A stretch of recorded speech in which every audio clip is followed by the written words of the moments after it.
นครหลวงพระบางตั้งอยู่ทิศเหนือของประเทศลาวมีเนื้อที่ประมาณ761กิโลตารางเมตรมีประชากร 1,135 คนและ115บ้านปกครองในนั้น65บ้านเป็นเขตตัวเมืองและ50บ้านเขตนอกตัวเมืองนครหลวงพระบางเป็นเมืองมรดกโลกตั้งแต่ปี 1995 และเป็นสมาชิกของสมาคมสากลบรรดาเจ้านครที่เว้าภาษาฝรั่งตั้งแต่ปี 2018 การพัฒนาพื้นฐานโครงล่างรับใช้การผลิตและการดำรงชีวิตโดยเฉพาะเป็นการตอบสนองน้ำประปา5เขตนอกตัวเมืองเป็นสิ่งท้าทายของนครหลวงพระบางย้อนระยะห่างของแต่ละกลุ่มบ้านและภูมิสันฐานบ่สะดวกฉะนั้นการพัฒนาระบบน้ำประปาเอกราชขนาดน้อยเพื่อรับใช้ชุมชนกลุ่มบ้านเขตนอกตัวเมืองจึงเป็นการเลือกขององค์การปกครองท้องถิ่น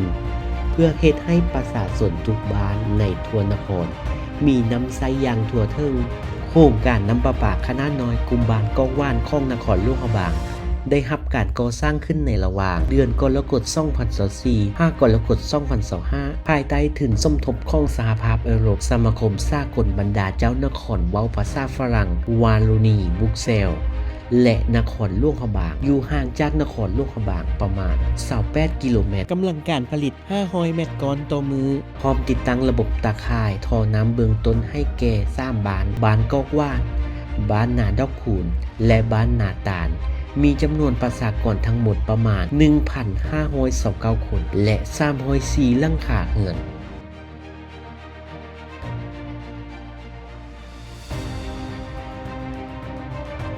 ข้าพเจ้า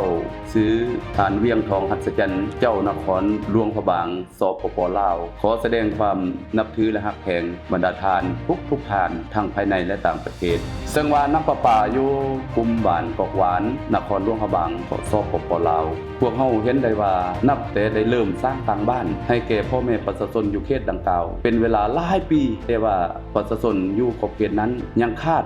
การนำใช้น้ำสะอาดก็คือระบบน้ำประปาซึ่งระยะที่ผ่านมานี้มีบ้านจำนวนหนึ่งที่ว่าได้นำใส่เป็นต้นมันระบบน้ำสร้างเนาะระบบน้ำสร้างก็ถือว่าได้เจาะเอาน้ำอยู่กองพื้นดินมานำใส่บรรดาทานฉะนั้นตัวนี้นี่ก็เห็นว่ามันมีความจำเป็นฉะนั้นการที่ได้รับขึ้นการช่วยเหลือในครั้งนี้ข้าพเจ้าต่างหน้าการนำพรรครัฐบาลสปป.ลาวสุดที่มีความภาคภูมิใจที่ได้รับขึ้นได้รับการช่วยเหลือจากสมาคมก็คือจากองค์การ AIFS นี้ได้มาช่วยเหลือขึ้นฮอนในครั้งนี้โดยเฉพาะมันแก้ไขความทุกข์ยากของประชาชนบรรดาเผ่าโดยเฉพาะอยู่เขตห่างไกลซอกลีกที่ขาดน้ำใช้เพื่อให้มีน้ำใช้ให้แก่ประชาชนบรรดาเผ่าเพื่อสร้างความสะดวกสบายให้แก่ประชาชนและก็ถึกกับหลักการอนามัยเจ้าสบายดีข้าพเจ้าชื่อ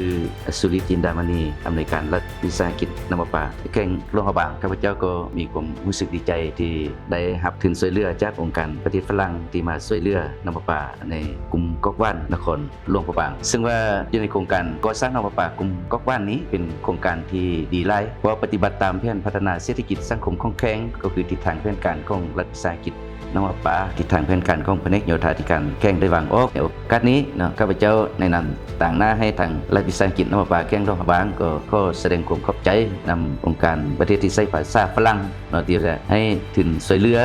และก็ขอบใจมาทางเจ้านครหลวงพระบางก็คือบรรดาคณะกรรมการรับผิดชอบในโครงการก่อสร้างน้ำประปาในเขตชุมชนดังกล่าวซึ่งว่าจะเห็นให้พื้นที่ดังกล่าวมีน้ำประปาสมใช้และก็เป็นการพัฒนาเศรษฐกิจสังคมอยู่ในพื้นที่ดังกล่าวนั้นให้นับมือนับดีขึ้นขอขอบใจ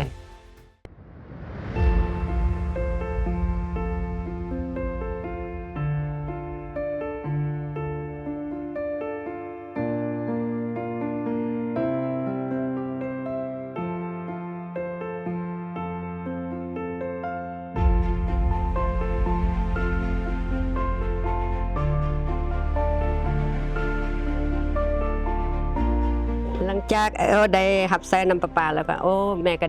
ดีใจหลายที่สุดแล้วประชาชนก็ดีใจคือกันดีใจหมดทุกคนในครอบครัวเพราะว่าสะดวกสบายเด้ เป็นน้ำที่สะอาดถูกต้องปลอดภัยหลังจากเพิ่นมาให้เราเนาะน้ำประปาอันนี้ก็ขอฝากความขอบใจนำโครงการที่เพิ่นได้มาช่วยเหลือเนาะในบ้านกลุ่มบ้านกองว่านนี้อีกทีนึงข้าพเจ้าในนามทางหน้าองค์การจัดตั้งบ้านทางหน้าพ่อแม่ประชาชนบรรดาเผ่าภายในบ้านกองว่านและก็กลุ่มกองว่านเนาะขอแสดงความขอบใจเป็นอย่างยิ่งมาอย่างทางการนำทุกขั้นโดยเฉพาะแม่นการนำของนครหลวงพระบางนี้ที่พยายามคนครัว5แรงทุนมาช่วยเหลือผมทุกอย่างของพ่อแม่ประชาชนแล้วก็ขอบใจนำทางสมาคม AIMF นั้นที่ให้ทุนในการช่วยเหลือในการก่อสร้างน้ำประปาให้ชุมชนแถวนี้